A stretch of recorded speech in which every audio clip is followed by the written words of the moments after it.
As we headed out of Damascus on our journey north to the ancient Christian towns of Sednaya and Malula, where people still speak the ancient Aramaic language, very close it's said to Jesus' tongue, the severe jolts the country has received evident in partially destroyed buildings. The Syrian government fully regained control of all of the capital Damascus from Daesh, the so-called Islamic State, other terrorist groups and rebels only in May this year. As we exited the city, we picked up speed while passing the brown, dusty, desert-like landscape dotted with a few green trees. Mining was evident as we moved through the countryside. Also checkpoints every few kilometers where we had to lower our cameras.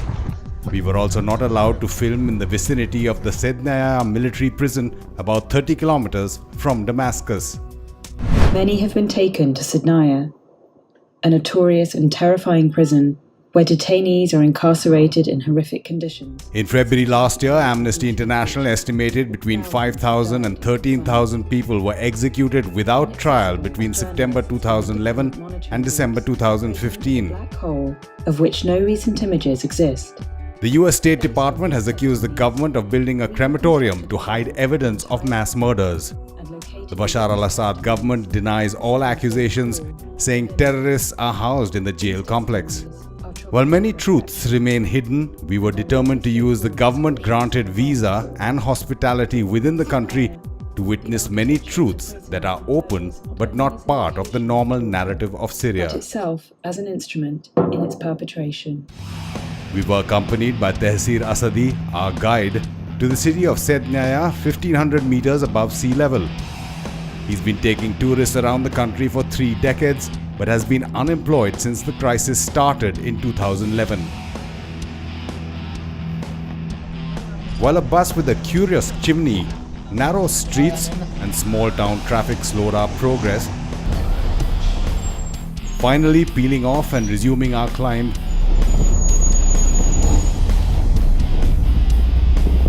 we caught our first glimpse of the convent of Our Lady of Sednaya.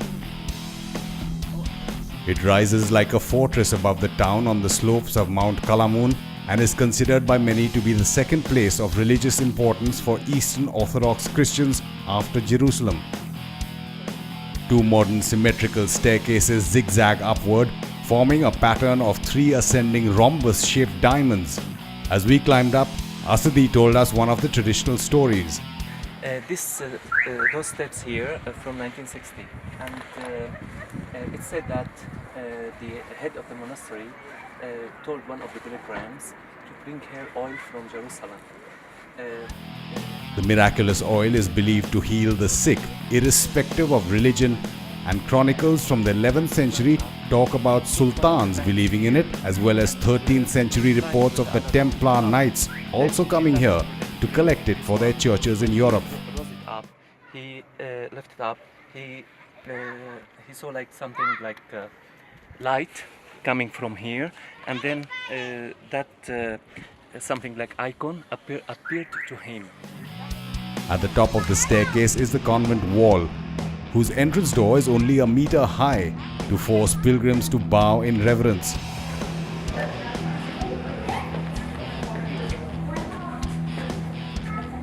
A winding rock passage, reinforced with masonry walls, gradually goes up to a small interior courtyard. At the entrance to the main attraction, the Shagura, an icon to the Virgin Mary, attributed to have been painted by Saint Luke himself, is another icon depicting the reason for the construction of the convent. More on these pictures, speaking 1,000 words in a bit. One takes off shoes like in mosques, but not in churches, before entering the arched door of the Shagura, which means illustrious or the source. The chapel is low, narrow and dark, lit only by candles and oil lanterns. Its walls are covered with old icons, many from the 5th century. Most covered in soot from centuries of candles being lit. Hidden away is the priceless treasure of the icon of the Virgin. It said St. Luke painted it from memory. Gold and silver chains of the hand of Mary, Hamza, or Fatima, depending on your religion, are seen here. The symbol, said to predate Judaism, Christianity and Islam, is believed to ward off evil and grant fertility. The church was built during the Byzantine period between the 4th and 6th centuries. With white limestone walls and marble floors, the ceiling is covered with blue plaster, with crystal hanging lamps and candles adding to its beauty.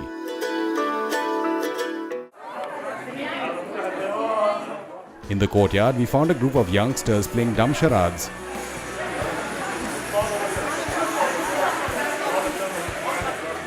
Even we weren't sure what he's pointing upwards to or what his moves meant. Perhaps a door to the stairway to heaven.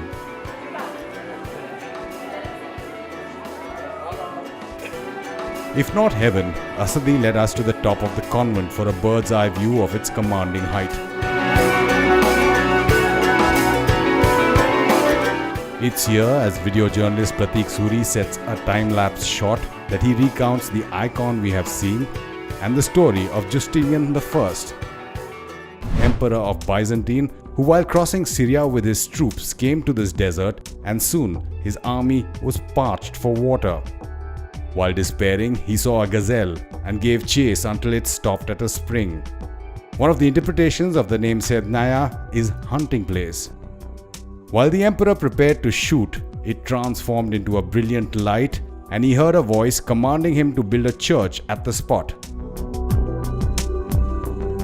The Holy Virgin later appeared in another vision with a plan to build the convent after his architects had failed. It's just after 10:45 in the morning, and as the wind picks up, our driver, Ammar, insists that we should leave as we have much more to see and hear. We then set out to Malula, which means entrance in Aramaic, 56 kilometers northeast of Damascus. After several stops at checkpoints, we passed a damaged monument of the Syrian coat of arms with the Arab tribe Quraysh hawk holding the national flag. We entered through the crumbling, hollowed cutout like Malula gate, the damage indicating just what was to come. Malula is built into the rugged mountainside at a height of 1500 meters and is reputed to have caves where humans lived 300,000 years ago.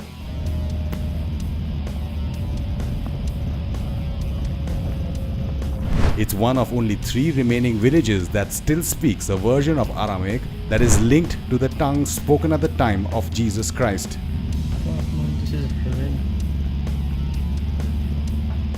That heaven was turned into hell briefly. As we continued the winding climb, Asadi reminded us that the area was a battlefield for over a year in 2013-14, when terrorist groups including the Al-Qaeda linked Al-Nusra Front fought the Syrian army and Hezbollah. It's still 4 stars.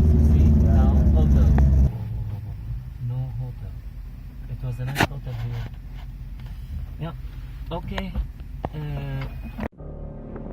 The stars clearly did not favor the Al Safir Hotel during the fighting. Terrorist groups took control of the entire town from this base's commanding height. Christians fled the area. Those that didn't were persecuted and even killed. The Eastern Catholic monastery of St. Sergius and Bacchus has now been mostly restored after it was looted, burnt, and virtually destroyed. Except for the rushing wind, we looked in silence, trying to imagine the horrors that were committed here. The desolation perhaps making it one of the oldest surviving monasteries in the world.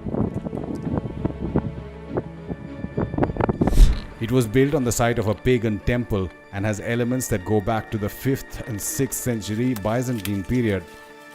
Saint Sarkis is the Assyrian name for Sergius, a Roman soldier who was executed for his Christian beliefs.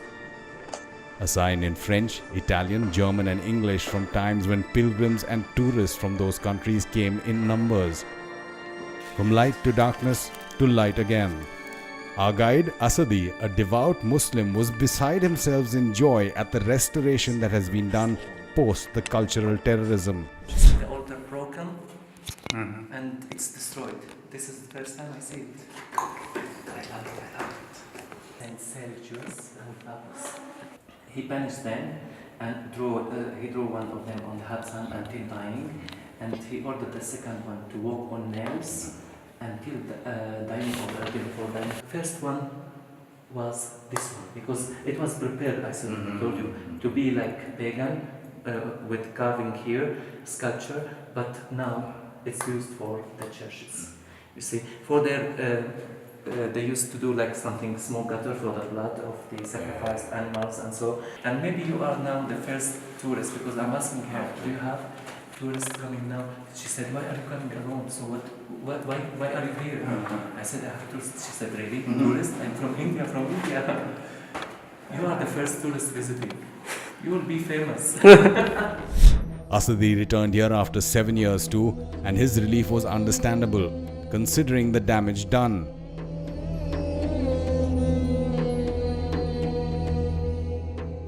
A unique 13th century icon was lost, the iconostasis destroyed, the altar turned into a pile of rubble. The wall paintings were shot down and slashed, the walls themselves brought down by mortar shells and heavy explosives used by both sides. Now it has been lovingly restored with the original stones being cast in masonry, 2,000-year-old wooden beams back in the roof, and many of the icons recovered from looters or copies having been made. One of the caretakers, Rita Wahabi, who has returned, gave us a rendition of a prayer in Aramaic as it would have been in the times of Jesus Christ. يثكن تجبع عيلي اخمل بشمو خط على رع أبليح لحمح أخو اليومح وغفر ليحتي يوضح اخمن غفرتي مقطع مينح ولو فشتخل النح بتغرب يوثا بس حصل الناح مشيدا آمين. Her voice resonating in ancient acoustic settings in a message, as a local put it, of how Al-Qaeda and the so-called Islamic Front couldn't cut off Jesus' tongue.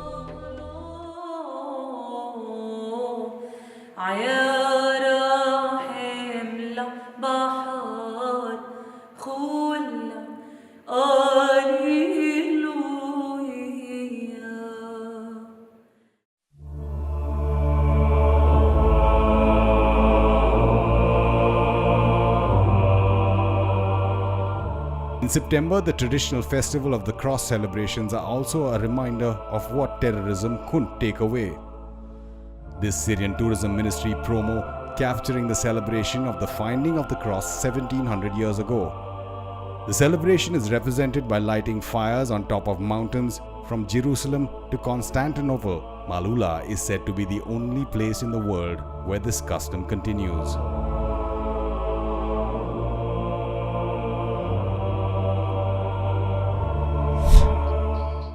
Malula, Aramaic for entrance, also gets its name from another legend of Saint Thecla. Said to have studied with Saint Paul, she fled her pagan father's soldiers from what is now Turkey because her parents were persecuting her for her Christian beliefs. She came to a mountain which split open after her prayer, allowing her to escape. We were one of the few tourists along with some devotees, a local father and his kids, to walk this narrow canyon with rose-colored rocks rising 100 feet above this footpath.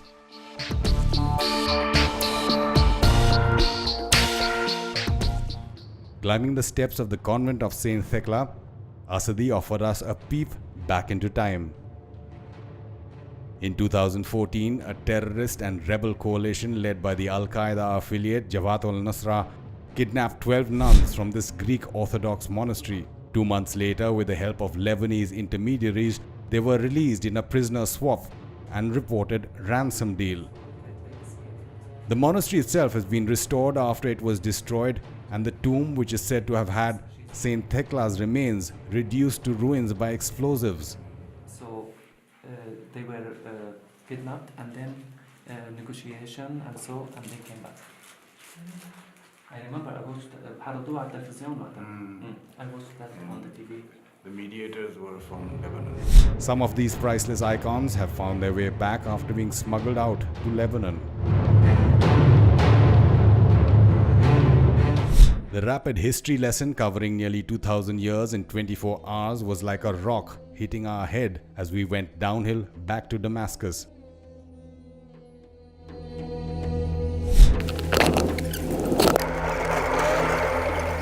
We left through the Malwala gate with shells of houses marking the terror from the recent past, giving way to homes that have been undamaged or reconstructed. But the jolt is even stronger on the outskirts of the Syrian capital. Ghost enclaves of homes, their facades seemingly torn away as if a giant marauded his way through, stamping out multi-storied residences and mangling steel and concrete. These are the infamous Ghouta and Douma suburbs of Damascus, or what's left of them. A 5-year blockade and fight for these areas saw the Syrian army, backed by Iran and Hezbollah, recapturing these pockets in April this year. Reported chemical attacks were also used to dislodge rebel and terrorist groups. A narrative the government's backers say was fabricated to allow Western military intervention.